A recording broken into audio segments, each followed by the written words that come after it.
Amen. Salamat sa tulusang Diyos nga nasagol kanina ko mga Yes. igsoon. Yes. Kailan na itong mga magtotoo, di na kita aming malimok.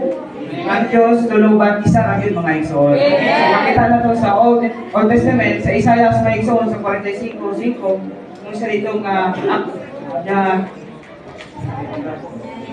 Amen. Lord Jesus. Is Isaiah say, "Of the Lord, and there is none else.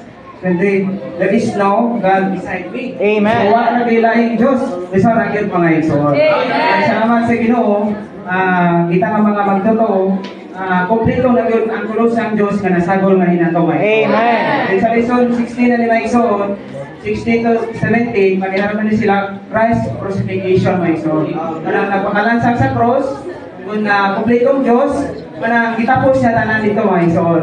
Manang gitapos niya ang daang kabuhatan.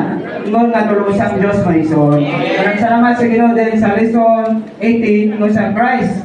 Then as God man mga igsoon. Amen. Nagpakamatay siya, ingon nga Diyos tao mga igsoon.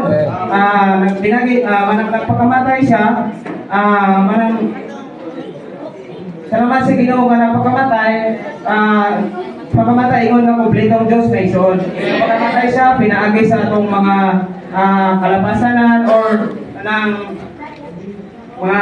mga sala na itong nabuhat na igsoon.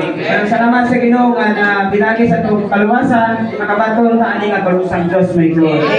Atong buhaton nga nasagol nga kanina to, kini nga tulusang Diyos, ato ra gyud i-enjoy mga igsoon. Kung ato mo enjoy ni nga tulusang Diyos, nasagol kanina to, anang kamor ta nga motubo nga dunya mga igsoon. Amen.